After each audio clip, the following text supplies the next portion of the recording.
सोना चांदी की कीमतें इस हफ्ते रोलर कोस्टर राइड के जैसे रही। किसी दिन ऊपर तो अगले ही दिन नीचे। खरीदारी और बिकवाली का मिक्स बीते हफ्ते दिखाई दिया। सोने चांदी खरीदने वालों के लिए ये सप्ताह बहुत अच्छा रहने वाला है। किस तरीके का आपको भाव देखने को मिल सकता है और आने वाले हफ्तों में क्या स्थिति रहने वाली है, इस रिपोर्ट में बताएंगे। नमस्कार, मैं हूं आपके साथ ममता तिवारी। आप देख रहे हैं न्यूज़ 18 का डिजिटल प्लेटफॉर्म। सोने और चांदी की कीमतों में और गिरावट देखने को मिल सकती है। हालांकि सराफा बाजार में उतार चढ़ाव जारी रहने की संभावना है।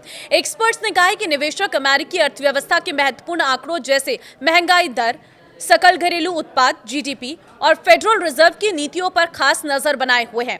एक्सपर्ट्स के अनुसार कारोबारी संभावित ब्याज दरों में कटौती का समय और गति समझने के लिए अमेरिका के श्रम संबंधी आंकड़े, federal open market committee FOMC की बैठक के विवरण और फेड अधिकारियों के बयानों पर नजर रखेंगे।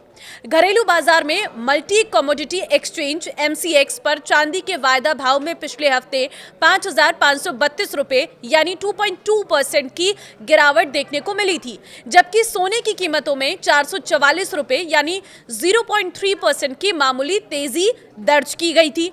बताते चले कि पिछले हफ्ते शुक्रवार को दिल्ली के सराफा बाजार में चांदी की कीमत 13,500 रुपए यानी 5.03% की बड़ी गिरावट के साथ 2,55,000 रुपए प्रति किलोग्राम पर पहुंच गई थी, जो गुरुवार को 2,68,500 रुपए प्रति किलोग्राम के भाव पर बंद हुई थी। इसके अलावा 99.9% शुद्धता वाला सोना भी 2,400 रुपए यानी 1.5% टूटकर 1,58,500 रुपए प्रति 10 ग्राम रह गया था।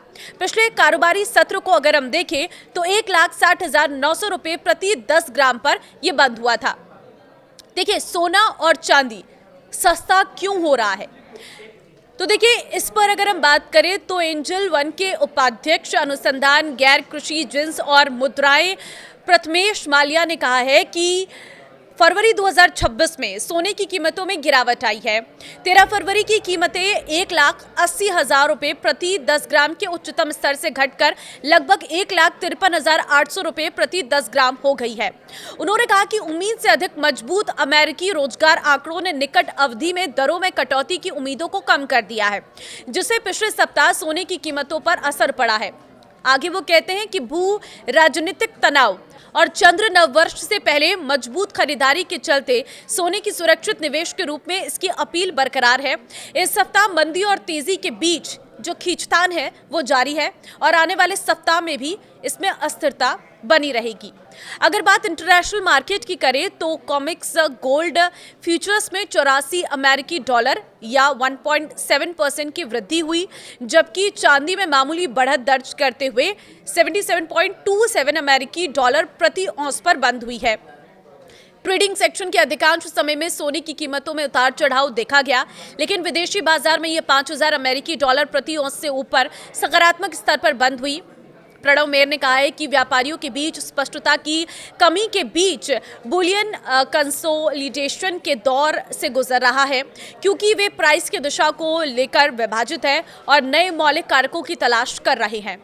भारत और चीन से फिजिकल डिमांड में उतार चढ़ाव। विश्लेषकों का कहना है कि केंद्रीय बैंकों की खरीदारी, वैश्विक बाजारों में तकनीकी और AI शेयरों में आई भारी बिकवाली के बीच सुरक्षित निवेश की ओर रुझान और डॉलर इंडेक्स में नरमी ने सोने की कीमतों को सहारा दिया है। हालांकि भारत और चीन से फिजिकल डिमांड में उतार चढ़ाव, ETF निवेशकों द्वारा मुनाफा वसूली और अमेरिका के मजबूत मैक्रो आंकड़ों ने तेजी को सीमित कर दिया।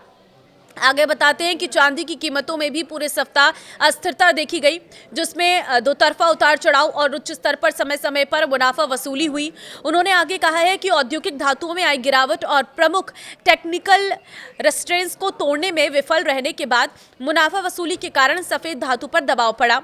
इस पर तकनीकी शेयरों के नेतृत्व वाली ग्लोबल इक्विटी बिकवाली का भी दबाव था, जिसने सभी एसेट क्लास में जोखिम लेने की प्रवृत्ति को कम कर दिया। देखिए, विश्लेषकों का कहना है कि निकट भविष्य में सोने और चांदी दोनों के सीमित दायरे में रहने की संभावना है, क्योंकि निवेशक फेडरल रिजर्व की मौद्रिक नीति के दृष्टिकोण और व्यापक वैश्विक आर्थिक दिशा पर अधिक स्पष्टता की प्रतीक्षा कर रहे। तो आने वाले हफ्ते की बात करें तो मार्केट एक्सपर्ट्स ज्यादा आशावादी नहीं है। उनका कहना है कि यही उतार चढ़ाव इस हफ्ते देखने को मिल सकता है। हाँ, अगर निवेशक लंबी अवधि के लिए अपने निवेश को तैयार करते हैं तो कुछ हद तक आने वाले कुछ महीनों में अच्छी स्थिति में रहेंगे। शॉर्ट टर्म की बात करें तो कीमतों में इतना उतार चढ़ाव है कि रिस्क बहुत ज्यादा है। तो अब आपकी मर्जी, आपको सोना खरीदना है, चांदी खरीदना है या नहीं। लेकिन इस वक्त कीमतें कम हुई हैं, कुछ और समय के लिए कीमतें कम होंगी और उसके बाद कीमतों में बढ़ोतरी भी हो सकती है, ऐसा मार्केट एक्सपर्ट्स का मानना है। तो इस वीडियो को शेयर कर दीजिए उन लोगों के साथ जिनके घर में शादियां होने वाली है, जो सोने की खरीदारी करना चाहते थे, क्योंकि अभी कीमतें कम हुई है। इस समय खरीदारी करना उनके लिए प्रॉफिटेबल हो सकता है।